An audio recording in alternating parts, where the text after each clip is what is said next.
तेहेन काना पेसा एक्ट दिवस 1996 सहित रेना 24 दिसंबर मेंदो तेहेन लेकान दिन रेगे नुआ पेसा एक्ट तैयार लेन ताहेना आदिवासी को भलई लगिते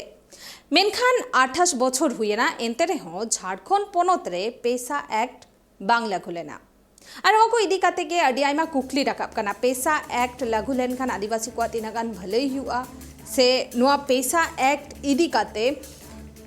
आरहों चेत बाडाई तेना अबुआ लगती मेना आकादा नोआ को इदी काते सामेलाय सहित बोन बाडाया रोना खातिर तेगे नेतो इनसाव लाइव रे जोपड़ाव मेना किना बारिया सावता सुसरिया कृष्णा हसदा गोमके और बहादुर सोरेन गोमके बानार गोमके के जोहार ट्राइब टीवी रे सगुन दारामा बिना पुइलो रेगे पुइलो रेगे कृष्णा हसदा गोमके अबिन ठेन इया कुकली पेसा एक्ट होते ते आदिवासी को भलई हुयुक करा से बांगा देखो जहां अबिन कुकली बिन दोहोएदा तेहेन झारखंड पोनत रे पेसा एक्ट ते तेहेन हुनंग जहां लाभ हुयु दरकार तेहेन नोआ एक्ट झारखंड रे बांग बेनाव मकाना नोआ रूल्स और रूल्स बांग बेनाव अकन खातिर ते सरकार नोआ रे आदिम को जहां तिना गे मिट्टी ट्रेडिशनल कस्टमरी लॉ मेना नोआ रूल्स बांग लागू अकन खातिर ते आबुआ कस्टमरी जहां मेना नोआ कानूनी दर्जा बाय नामेदा और ओना खातिर ते अब फाइनेंशियल इकोनॉमिकल और जहां गे सोशली जहां मिट्टी एम्पावरमेंट रे ना मिट्टी दाव ताहे कना नोआ कानून तहत रे नोआ दाव बांग को ᱧᱟᱢ ᱚᱪᱚ ᱟᱠᱟᱫ ᱵᱚᱱᱟ ᱟᱫᱚ ᱱᱚᱣᱟ ᱨᱤᱱ ᱫᱚᱥᱤᱫᱟᱨ ᱫᱚ पॉलिटिशियन साव सावते नोडेन को जहां तिना गे ब्यूरोक्रेट्स और उनको कैपिटलिस्ट सनाम को नोआ रे दो भूमिका को निभावेदा और नुकुआ जहां प्लान ना प्लान खातिर तेगे तेहेन नोडे झारखंड और उड़ीसा पोनत रे बारिया स्टेट रे दो नितो हरि बांग बेनावा करना और बाय लागू करना और नोआ न्युतुम दो बेनावा करना ना जे पेसा एक्ट नोडे झारखंड रे लागूआ लेकिन नितो हरि ना नोआ दो बाय लागू करना नोंका करना बादर गोमके आम ठनिया कुकली लोकसभा बांग विधानसभा जतखन मारांग ग्राम सभा नुआ स्लोगान लेकाते चेत कमी होरा हुयुक कना बांगा उनका दो कमी होना तो बाही करना मेनखान नोआ मामी केंद्र कानून करना तो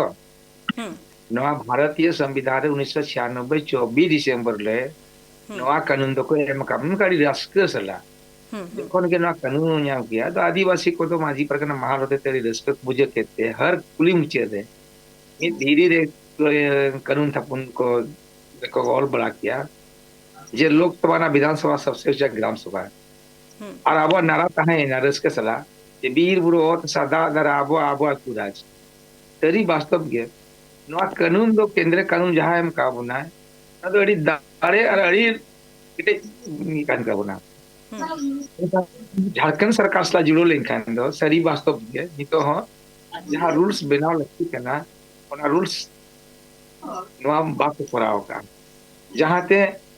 कोर्ट तिदर हाते हमको आदेश ले आज हम ये 2022 भीतर दे नोआ कानून दो आम बेना में मेनखा नि दबिते झारखंड सरकार दो हबी रखना एन ते होले नि में नाली जागे कानून जहां बेना का केंद्र कानून नोआ आतु होर माना बताते लगती करना सुनो जहां ते सर्वांगी विकास सनाम लेकना विकास आबोते कोन आधाया मेन दो तेहेन नोआ जहां कानून बेनाव करना नोआ दो तनाव होर कोन बढ़ाई गया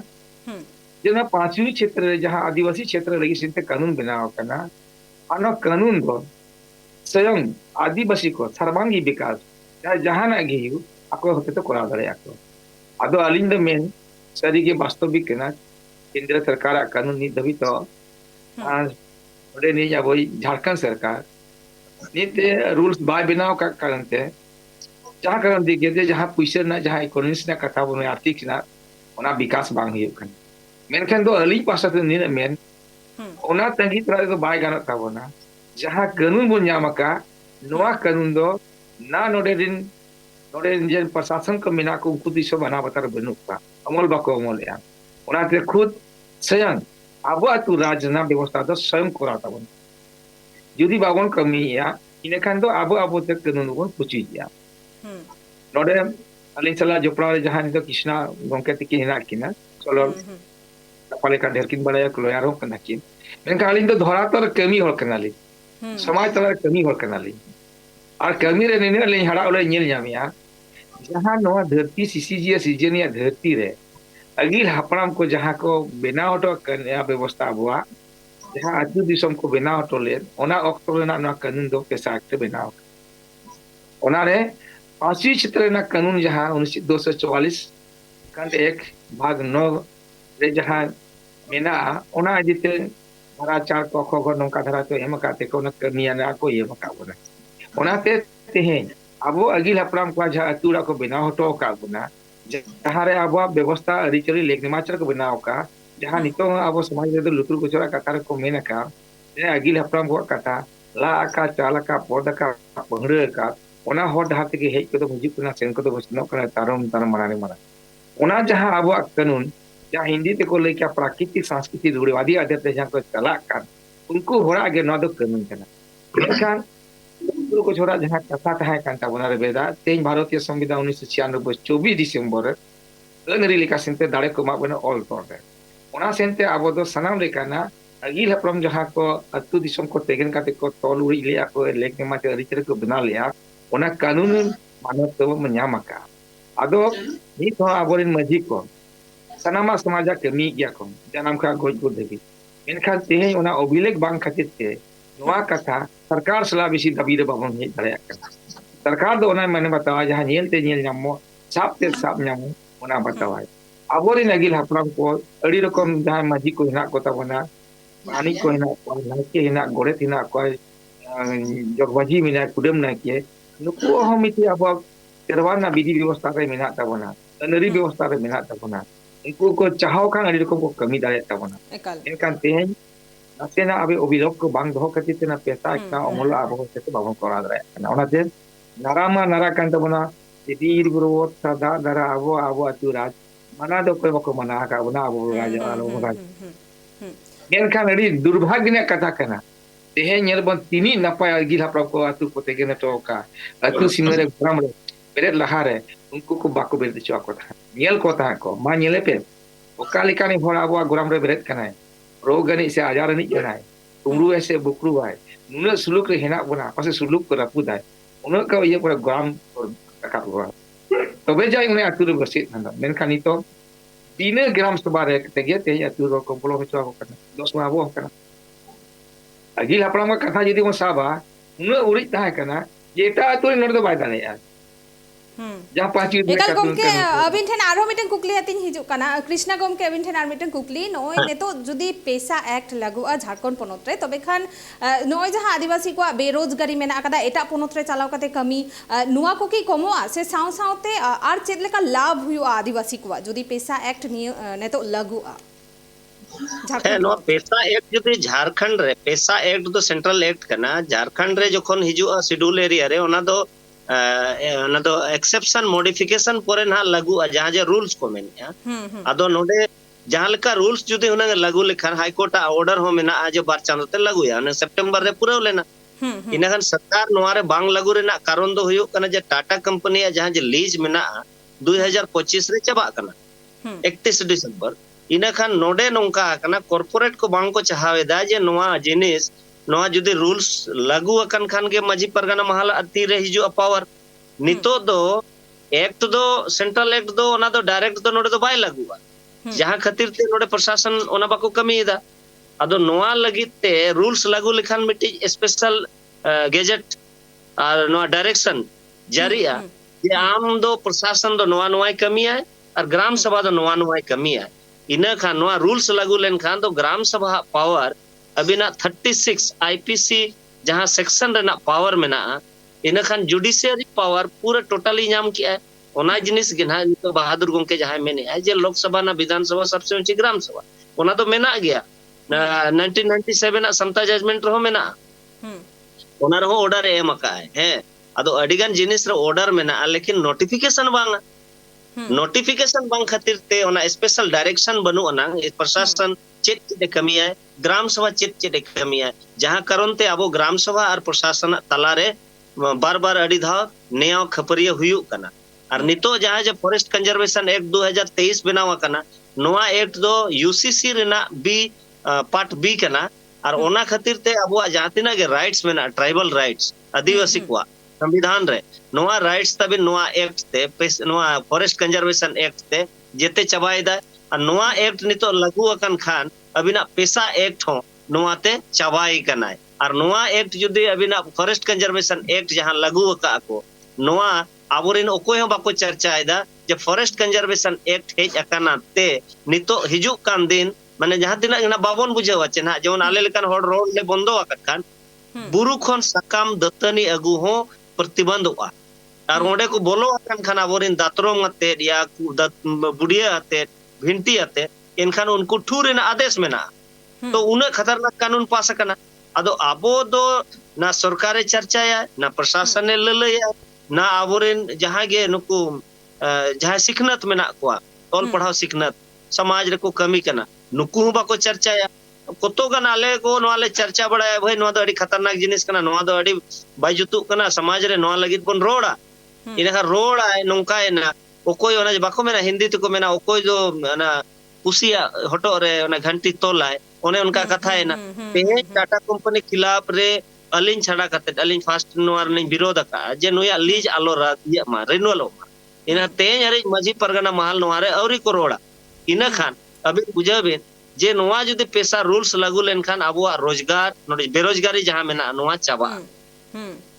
अभी ना ट्राइबल सब प्लान रे ना पैसा महाराष्ट्र रे डायरेक्ट हिजुक कना ग्राम सभा रे इना खान डायरेक्ट जुदी ग्राम सभा रे पैसा हेज अकन खान विकास रे ना बुझाबेन आबो सनामा आबोन डिस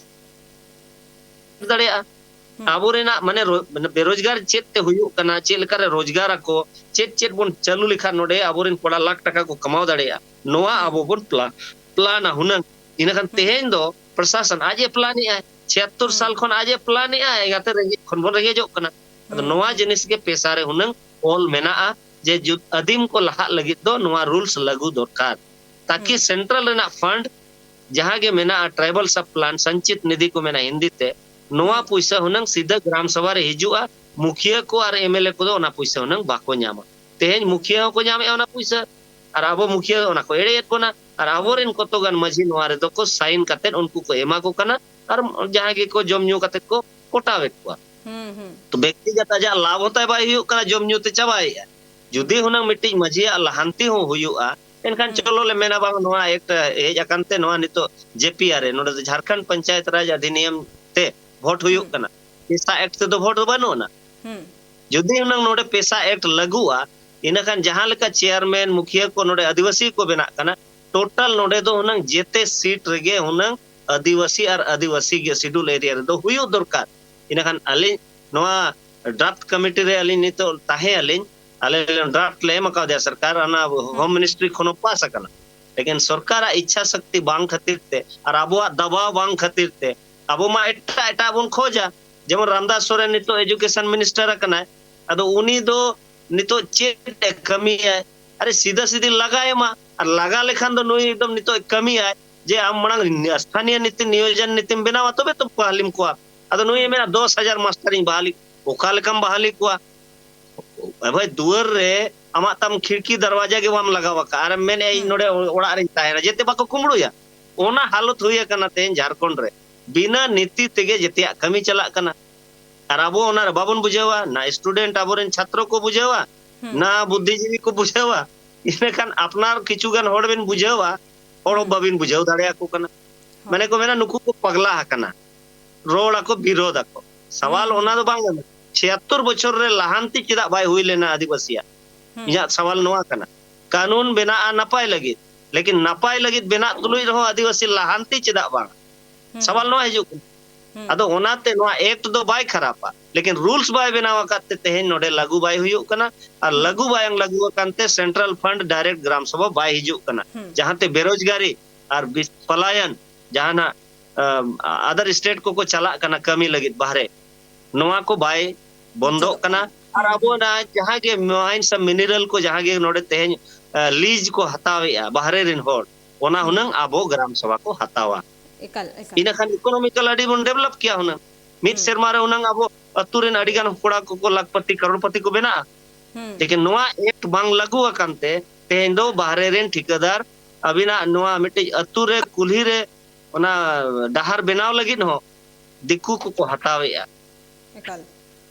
अदो ओना अडीगान नोआ जिनिस रे कमिया मेना अदो नोआ लगी तो जते जगरुक बांगा जागरूक जुदी हुयुआ एनखान दो बन गाना अड़ी जोर लाहा नोआते हुनंग पावर हिजुआ माने पुलिस अबो नोडे वारंट अगुई रहो कोर्ट खोन ओना वारंट आते रहो उनी बाय अरेस्ट दाड़ेया नोआ पावर मेना इना खान अबो जहां के जुदी गलती ते कोर्ट ए चलाए ओना केस और रिफर रुवाड़ाय अतुरे ग्राम सभा रे नोआ रे उना पावर मेना आले नितो 353 ओले एम कावा देया इंक्लूजन लगे ये नोआ हम ये में नो को वायलेशन या सरकार कनन इन उनी तो सरकार ने नोकर कना अदो इना कानूनी उल्लंघन इना के इनिन केस आया अदो नितो आज उल्टे के केस कना अबो ओना जखन बोन मेताय कना नोते आलम हिजुआ एनखान आज 353 लगाव कना अदो जखन के पैसा एक्ट लागुआ एनखान नितो थाना वाला में 353 बोन लगावाया जे आले सरकार रे नुई व्यवधान पैदाया नोआ फायदा मेना बहादुर गमके अबिन ठेन आर मिटन कुकली मुचत कुकली ऑक्तो अडी जस्ती बनुआ पैसा एक्ट जहां को टोठा रे मेना ओना को टोठा रे चे नोरेना लाभ आदिवासी नापाय सही को नामे दा चे उइहर बिना नो आइदि कते बांगा कथा हयु कना कानून दो बनाव कना अबो लगी आदिवासी लगी मेनखान जहां कानून बनाव के ऑल लिया है या कथा ले लिया है जे कानून बनाव कान खान दो आपे तो हपीत तहला कान आपे कानून दो बाइज लगवा ओना सेंते उनी तो ले लिया है जे सेचे तो पे और जुमी दो पे अहुल पे हिंदी भाषा तो लिया शिक्षित बनो संगठित रहो और संघर्ष करो चिदा से बाग में नहीं है जहां कानून बनाव का आदिवासी को ही पिछड़े को लगी मेनका नोआ कानून चला दो बामड़े को तीरे मिना ओनाते आपे समय समय रे ना दुरुप बड़ा पे गमरा पे और जागरूकता पे आलिया मेन दो नेल संविधान रे अबिना यदि ऑल बचु खान तो अबिना मना बाते बचु नोका तो बचुआ कानून सला आलो और संगत मा नोका ना कथा एखान आबो दो आदिवासी कना बो तेही मा तीसो बाबो मेनका किछु कान तो कानून शांति मिना संगत ना तो तेहे नो जबन मेनिया एसार ना जहां कानून को मिना जो तो बम बराया लिखा नहीं किसना गम के तो परेखान डेर बराया मेन दो अलिन दो आरोप प्रत्यारोप लगाव बदलते आम कमीते दाड़े दो तेहें अति समाज को तोल कते ना और तेहें जहां संविधान ने ना लेया जा हिलते न्यामो साथे साजो ना बतावा तो तेहें जखन आबो वीर बुरु और सदा दर आबो तू राज कोई मना के बना कोई तो मना का बना तू रो राज माबो बहादुर गमके कृष्णा गमके बाना होगे अडी अडी आयमा सारहा वाले ऑक्तो एम लगीते एकाल गे ऑक्तो तीरे बनुआ आपे आरो मिधाई लिया पेया ने तो पैसा एक्ट लागू इदी काते चर्चाए तो बकना मेन दो 28 बछर हुएन रेहो झारखंड पोनोत रे पैसा एक्ट बांग लागू लेना और उना इदी काते के अडी लेकान कथा राकाबो कना किछुगान गखुड़ान को खोज कना को नोआ पैसा एक्ट लागू मा चेदा से नोआते आदिवासी को अडी जस्ती भले युआर आबो अह लक्ति कना नोआ पैसा एक्ट इदी काते आबो रोड राकाब माबोन आबो बाडाई लक्ति कान ताबोना चेत कना नोआ बिहार बेंगल आसाम झारखंड साउते भेगार भेगार पोनोत रेना सांतार साउ जोपड़ावाकान खबर नेल लगिते सब्सक्राइब तबोन पे tribe TV Santhali YouTube channel जोहार।